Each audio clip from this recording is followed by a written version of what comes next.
Hello aspirants and welcome back to GK Insights, and today we are going to discuss about the next Rashtrakoot ruler, that is Amogvarsh I. So he was one of the greatest Rashtrakoot monarch and जो इनको title मिले थे that is Nripatunga and Vira Narayana. ठीक है, इन्होंने title acquire किए थे. Then he was interested in the religious tradition of contemporary India.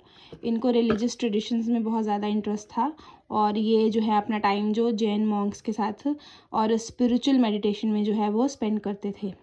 He was the most prominent follower of Jainism. Jainism के ये सबसे ज़्यादा प्रोमिनेंट फॉलोअर में से एक माने जाते हैं. He was the author of the first Kannada book on grammar and poetics, that is Kaviraj Marg. ठीक है, कविराज मार्ग जो एक ग्रामर है कन्नड़ की पहली, उसके ये ऑथर थे. इन्होंने टेम्पल बनाए हैं जैन नारायण जो कि है पट्टाडकल में, और ये है एक यूनेस्को वर्ल्ड हेरिटेज साइट है जैन नारायण. ठीक है, अब हम आगे रूलर की बात करें तो कृष्ण थर्ड आते हैं इनके बाद, last in the line of brilliant rulers. ये लास्ट थे ब्रिलियंट रूलर्स की लाइन में, और इन्होंने डिफीट किया था चोला किंग प्रंतका वन को 949 CE में. इन्होंने एनेक्स किया नॉर्दर्न पार्ट को और distribute the Chola kingdom among his servants. तो अपने सर्वेंट्स के अमंग इन्होंने चोला एम्पायर जो इन्होंने जीता था चोला किंगडम, उसको इसने क्या कर लिया, अपने सर्वेंट्स में बांट दिया. अब यहाँ पे ये जो बनती है, यहाँ पे जो बैटल होती है वो है battle of तक्कोलम.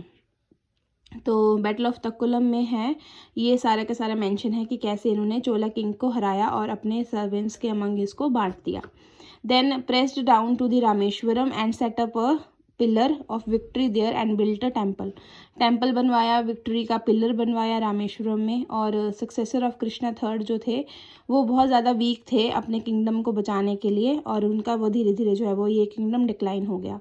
Then Karka second was defeated by Tailapadeva and started the rule of Kalyani Chalukyas. फिर इनके बाद जो है वो चालुक्यास जो है वो यहाँ पर रूल करने लग पड़े.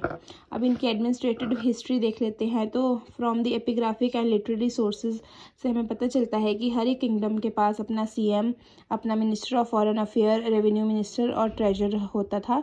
चीफ ऑफ आर्म फोर्स होता था, चीफ जस्टिस होता था और पुरोहित होता था. ठीक है, इनकी जो डिवीजन है एरिया की वो डिवाइड किए गए थे 3 पार्ट्स में, दैट इज़ राष्ट्र या की प्रोविंस, विषय और भुक्ति. विषय मतलब जैसे विषपति होते थे ना, तो विषपति अंडर इसकी जो डिस्ट्रिक्ट होते थे ये विषपति के अंडर होते थे. ठीक है, और भुक्ति जो है वो जैसे गांव हो गया या स्मॉलर देन द डिस्ट्रिक्ट से स्मॉल एरिया जो है ये कवर करते थे. और राष्ट्र जो था वो एक प्रोविंस की तरह काम करता था. उसमें अलग अलग विषय थे, विषय के अंदर अलग अलग जो थे विषपति इनको रूल करते थे और अलग अलग भुक्ति थे. ठीक है, देन लॉ एंड ऑर्डर जो था मेंटेन किया जाता था कोतवाल के द्वारा. ओके, अगर हम नेक्स्ट की बात करते हैं तो नेक्स्ट है इनका आर्ट एंड कल्चर. तो इनकी जो केव्स वगैरह है ना बहुत ज़्यादा इंपॉर्टेंट है और बहुत ज़्यादा ही फेमस हैं. यूनेस्को वर्ल्ड हेरिटेज साइट्स हैं हमारे इंडिया में काफ़ी ज़्यादा.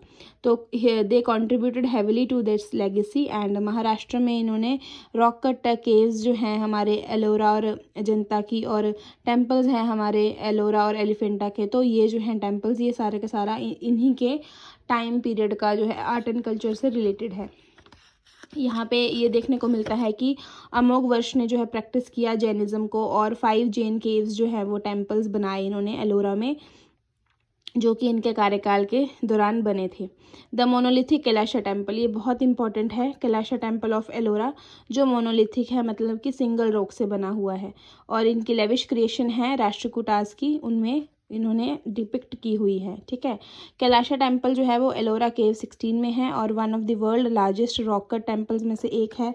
और इसमें जो इसकी कंस्ट्रक्शन थी वो शुरू करवाई थी दंती दुर्ग ने, और कंप्लीशन करवाया इसका कृष्णा वन ने.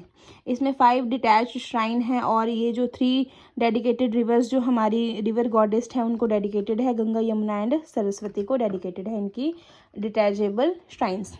अब एलिफेंटा केव्स की बात करें तो ये लोकेटेड ऑन द आइलैंड है श्रीपुरी. मुंबई के नियर एक आइलैंड है श्रीपुरी, वहाँ पर ये आइलैंड के ऊपर एलिफेंटा केव्स जो है वो लोकेटेड है। इनको डेजिग्नेट किया गया है यूनेस्को वर्ल्ड हेरिटेज साइट के तौर पर इन 1987 में। और इनके लिटरेचर की बात करें तो कन्नड़ और संस्कृत में इनके मैक्सिमम जो है काम मिलते हैं। जो इनके पोइट्स हैं वो हैं पंपा, राणा और पौना। तो इन्होंने, पंपा ने जो है वो आदि पुराण लिखी है, पौना ने जो लिखी है शांति पुराण लिखी है, और राणा जो है वो इन्होंने लिखी है गध युद्ध। ठीक है, तो ये 3 जेम्स माने गए हैं इसके कन्नड़ लिटरेचर के, जो कि राष्ट्रकूट एम्पायर के साथ रिलेशन रखते हैं।